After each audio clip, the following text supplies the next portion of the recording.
Okay, so just quick introductions. I'm going to be talking about Angular 2 and Scala.js. So just kind of so I can get a feel for who everyone is. Who's done work with Angular 2? So a couple people. Anyone done anything with TypeScript with Angular 2? So a little bit. Okay. How about Scala? Has anyone done anything with Scala? We got, wow, one non-Lucid person here. Great. Cool. Yeah. So we, yeah. How about Scala.js? Anyone done anything with that? No. Okay. Cool. So this will be interesting. So we'll see how this goes. I'm going to kind of be comparing Scala a little bit with the TypeScript API for Angular 2. And maybe it'll also, for some people, be an intro to that in addition to Scala.js, which great. That's fine. There's nothing too dense. It should be pretty straightforward. Okay, so I'm Gregg. I've worked at Lucid Software for about 2.5 years now, and I'm a senior software engineer. I tend to focus on back-end stuff. I do a lot of work with Scala, and so I decided that I wanted to get better at front end, and so I was like, well, I know Scala. Let's bring that to the front end. And so I've been playing around with Scala.js a bunch. We don't use Scala.js at Lucid. We do use Angular 2, but we use lots of Scala for backend, like I said. So I'm going to kind of pretend to be a front-end guy for today.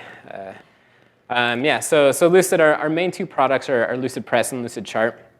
Lucid Press is kind of layout publication application. Lucid Chart is kind of diagramming, mind maps and flowcharts, kind of a Visio competitor. And they're both kind of collaborative, online, cloud-based, kind of in the vein of Google Docs.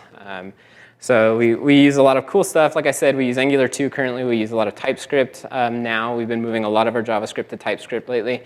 We use Scala for the backend, run on a JVM. We have Android apps, iOS apps. We use AWS infrastructure. I don't know how many people are into programming languages, but we get to use some kind of novel ones. Like I said, like TypeScript, relatively new, Scala. And then we've been using Kotlin for our Android app and Swift for our iOS app. So it's kind of a lot of fun to work with a lot of different things like that. So anyway, that's the introduction of me and where I work. So as we get started here, first I want to talk about why you should not use Scala.js. So I really like Scala, but there's definitely some downsides, especially with Scala.js. It's still relatively immature. It hasn't seen a 1.0 release yet, although Angular 2 just barely got a final release, right? So maybe that's OK in the JavaScript world. I don't know. One of the biggest reasons why you probably are not going to use Scala.js, though, is because TypeScript is pretty good. It does a lot of the things that Scala.js provides and does some things better. Main thing being the interoperability with JavaScript. It's really good at that. It's designed as a superset of JavaScript. That's pretty cool. We'll look at how Scala.js interops with JavaScript a little bit, and it certainly isn't quite as clean as TypeScript. Of course, you can share client and server code if you use Node. It's kind of first-class object-oriented, and you get static types on top of JavaScript, which is nice for kind of optimization and just static checking. So compile times. Scala is notoriously slow for compiling. So the example app that I'm gonna show is kind of the hero application tutorial from the Angular website. Maybe some of you have seen that. I'll kind of show a quick demo of it. But it takes about, from a clean to totally compiled, takes about 25 seconds, which is not great. But Scala does have a good incremental compiler. So once you get into a dev workflow, it typically takes less than a second to recompile after you've changed a file, which is pretty good. I actually don't know how TypeScript compares, but certainly JavaScript doesn't have that problem. So Angulate 2 is the kind of the shim that I'm going to be talking about that kind of makes Angular 2 available to Scala.js. it's very immature right now. Like I said, we just barely got a stable release of Angular 2. And so development in Angulate 2 has been kind of slow because they're kind of waiting for the API to stabilize and things like that. And so it still has quite a bit of missing features. I've got a couple pull requests that are outstanding to fix it. The maintainer has been slow to respond to those. But good news, my fork is out there and it works pretty well. So we'll talk kind of most of what we're going to talk about is kind of the Angulate 2 API and how it pulls into Angular concepts. RxJS, does anyone use RxJS? Okay, I'm just going to skip that then, who cares? Basically, same as with Angulate, it's just an incomplete shim. It's actually a really cool library. If you get a chance, check it out. Okay, so let's talk about why we would use Scala.js. So from the Scala.js website, this is why it's better than everything else, right? Of course, this is a little biased, but there are some real advantages. The things that I particularly like is that it has a very strong and robust type system. It lets you be very expressive in ways that you can't really do in other languages while maintaining a static type system. Of course, JavaScript, you can kind of do whatever you want and break all the rules and bend the rules as much as you want because it's dynamically typed, right? You have a lot of flexibility there. But you lose a lot of static typing. You lose a lot of the potential, the ability to catch a lot of bugs early in your development work cycle. Scala has a really great standard library and lots of things. You can see all of this on scala-js.org, and if you want to look at that, there's some neat stuff there, and they have some benchmarks and things. So Scala and TypeScript, JavaScript and TypeScript maintain the idea of null and undefined. JavaScript has this weird idea that the lack of a value, it has two ways to represent a missing value, right? You can be undefined or you can be null. And they mean kind of semantically different things, but a lot of times they're used interchangeably. In a Boolean context, right, they're both falsy. And so there's a link to an article there. I don't know if you're going to write that down, but it's an interesting article that a coworker of mine wrote named Paul that talks about why null is such a bad idea. Interesting, worth looking into. So Scala.js kind of unifies those two concepts of null and undefined and then provides kind of type-safe way and compile time safety for dealing with them. So you don't have to worry as much about trying to do operations on undefined values or null values. So Scala.js is multiple paradigm. The two core paradigms are object-oriented and functional. Of course, this is what the whole, every new language is these two things, right? So Scala.js is right there on trend with everyone else. So you get the things you expect: first-class functions, higher-order functions. You get kind of a lot of stuff that you don't get in JavaScript that you do get in languages like Haskell or like OCaml and stuff with type classes and monads and functors and applicatives and all this crazy stuff. We're not going to talk about that at all, but it is out there if you want to go headfirst into the functional programming world. So you can share code with the JVM, which is pretty cool. You can't do this with TypeScript unless, you can't share code with TypeScript or JavaScript with the JVM. You can't share code if you're using Node, but Node has its own set of weaknesses. If you prefer the JVM, being able to share code with the JVM is a really great advantage. And it's pretty simple. Basically, you just write stuff. So I know not many of you have seen Scala, but basically what this is we're creating this data type called data that has a name and count field in it, right? So this is like a class. Those are two public members of the class. And then the companion object is basically this object data. Those are basically static functions that we get namespaced under data, basically. So you can call data.serialize and pass it a data object and get a string out. So this code here would be shared between both the front end and the back end. They'd both have the same data structure and serialization and deserialization functions. And then in the server, some hypothetical server here, this isn't any particular framework, but you have this increment thing where you post a data thing, you increment the count, and respond with the serialized version of that, right? Because HTTP communicates in strings, basically. Maybe you have some schema, that's fine. So you can use the data unserialized to take the body and turn it into a concrete data object, and then send that back incremented to the client. So the client code basically just does a post and immediately gets back the new data, right? So result is that data with the thing incremented on that print line there at the bottom. Kind of neat to be able to communicate with the JVM or interoperate with the JVM kind of directly from front-end code, right? It reduces a lot of boilerplate. You don't have to worry about serialization and deserialization code being separate from where you're defining the structure, which is nice. Scala lets you do a thing called metaprogramming. Basically, that's just a fancy way to say macros. You get to write code that writes code. Kind of cool. So you can see on the left-hand side, that's the code that as a developer using this @link thing, you would just write that one line. And then the code on the right there is what it expands to at compile time. So you can basically, it's a simple way to eliminate a bunch of boilerplate so you don't have to write all the same things. And on this next one, this is kind of borrowed from a JSON framework that we use in the Play framework at Lucid. And same idea. You define your case class, and then you say, I need a JSON serializer and deserializer. And so you just write that one line, this val format here, and then at compile time, it expands into everything there on the other side. So you can kind of, you just don't have to write that code. It just does it automatically for you. Macros are cool. They're a lot of fun.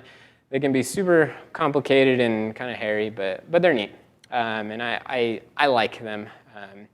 And I think they can kind of simplify and remove a lot of the noise from kind of day-to-day programming. So there's tons of other things about Scala that I like. Some of these will matter to some people, some of them won't. You can do type-level programming. There's a library called Shapeless in Scala that basically lets you write code using purely types. It turns out Scala's type system is Turing complete. You can write any program in just the type system. Of course, that has downsides.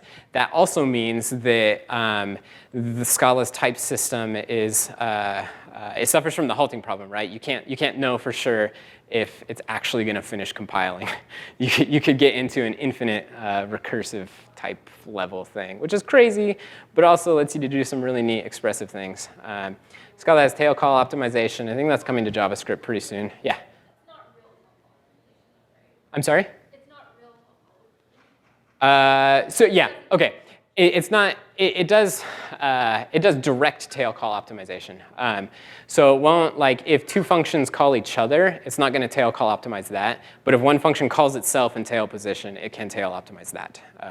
So it's not a fully robust tail call optimization in the way, say, of like Lisp.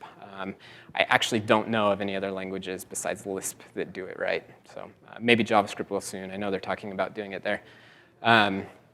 Yeah, so ad hoc polymorphism, the idea of type classes, again, kind of high-level functional programming ideas. Immutability by default. This helps you with like concurrency. You don't have to worry about things changing out from under you. Like I mentioned earlier, robust collection library, cool IDEs. The compiler is really flexible. You can extend it with macros, right? You can get compile time things. Talked about that. But you can also add compiler plugins that basically add and change features of the programming language, which, again, super powerful, also super dangerous. You can do some dumb things too. But yeah, so that's kind of why I like it. But we'll talk about real quick some kind of stats about it. So this program that I'm going to demo in dev, it's about a 1.1 megabyte in prod, about 296 kilobytes. That's the whole thing. This is fast. We're running out of time already. Yeah. So performance. Worse than JavaScript in some cases, pretty close in other cases. That's kind of what you'd expect. So we got this tour of heroes. I'm going to kind of skip over what it is. Basically, it's a CRUD application. You can go through and update and change these things here. And yeah, it's fine. You can go to the Angular website and actually check this out. They have their whole tutorial is based on that. So this is kind of how you would deal with DOM stuff. In this case, I'm just looking at the JavaScript's window history thing, so we can go back, right? So we can just pop the history stack there. And so Scala has a shim for the DOM, or Scala.js has a shim for the DOM. And so you get basically every function that's on window or document or all the things you'd expect to use in JavaScript, like get element by ID or whatever. You get type-safe versions of that through Scala.js. Lets you do some neat things. This is kind of our first Angular component thing here. This is kind of the root component. You can see on this side here is Scala.js, on the other side is TypeScript. Some things are a little cleaner, some things are a little messier.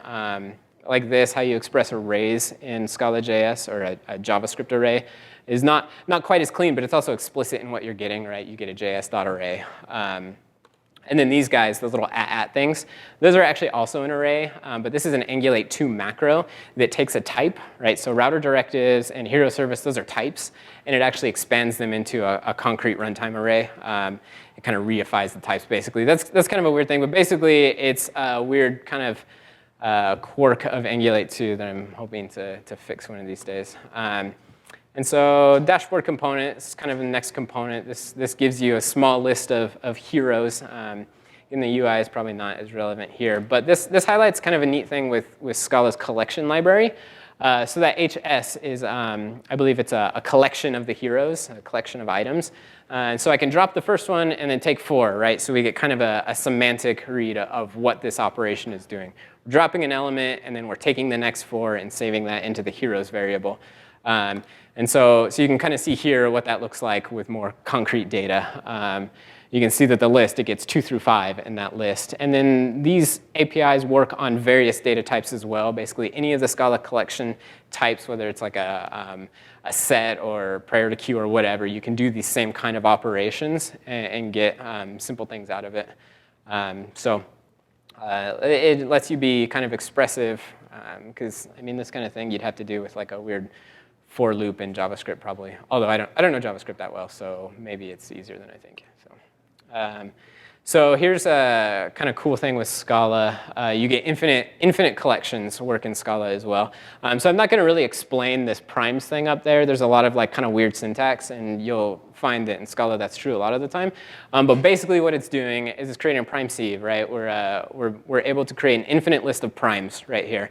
And then the functions like take, so the list is lazily evaluated. So when I evaluate primes, I'm not trying to generate the entire list of primes, right? Because that'll never finish. But I can take the first 5 and it'll evaluate those first 5s, right? It evaluates them on demand, and I can turn it into a list and get those 5, right? And then I can take 10, do the same thing, or I can drop 100 and then take the next 5. Yeah. Yeah. Yep. So basically, at any given point in the stream, only the first element's calculated. When you ask for the next element, then that one's calculated, and so on, right? So it doesn't actually do any work until you ask for elements. Cool thing with Scala. Neat to be able to do that. You can do things like this in JavaScript, but it ends up requiring a lot more work. Python actually has some neat tools to do this kind of thing with generators and their yield keyword. So that's kind of nice. So here's a service in Angular 2. This is, I mean, these are pretty much the same. There's nothing particularly interesting here. This introduces the future. Future is kind of the future. It introduces the concept of a future in Scala, which is basically equivalent to a promise in JavaScript. That's fine. That's what it is. So here's another component. So you can see, I see. So the neat thing here is that your constructor is implied in Scala based on the parameters that you have there at the top. That second line, the hero detail component, we list the parameters and it creates a constructor for that. In TypeScript, you have to define your constructor too, to say that these are the parameters that the constructor takes, and you have to initialize all your stuff. Kind of does some of that stuff for you in Scala. So here's this undefined thing. This is probably the last thing we're going to talk about, running out of time. But let's see. Yeah, so anything that might be undefined, you can wrap in this undef or, that JS undef or. And now you have to basically unpack it before you can do anything with it. And if you try to unpack it and it's undefined, basically the rest of your work is a no-op. So what you can see here is if hero is undefined, we do hero.map that says look inside the undef or and operate on hero. Now we can print line hero.name, right? Because that's the hero has name, but undef or doesn't, right? So we can unwrap it and do things on it. And since hero is undefined in this case, nothing happens, right? This line of code is effectively a no-op. Whereas if hero is defined, now it actually does print out that hero. So it's kind of a neat thing. It allows you to deal with concepts like undefined and not have to worry about that too much. So there's the idea of JS dynamic. And that basically is the catch-all for interoperating with JavaScript. JS dynamic in Scala basically is the free-for-all. Now you can call any function, do anything with this the same way you would in JavaScript, and be susceptible to the same runtime errors that you are in JavaScript. Yeah, and so you can see here we can call this dynesub.unsubscribe. That unsubscribe isn't actually defined anywhere in Scala, right? That's just a function that exists in JavaScript world. And so it works because it's there. But if that function didn't exist, you're going to crash at runtime.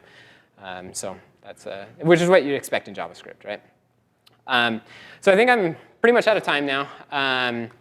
We're going to skip off here. Yeah, and so there's some things we can do to move beyond TypeScript API with Scala. We can do some more neat things. We can validate inputs and things like that. Anyway, that's kind of it for me. Yeah, there's an actual example there on GitHub, that first line, and then the Angulate 2 GitHub's there. And there's a couple other presentations by some of my coworkers that you might want to check out. So, all right.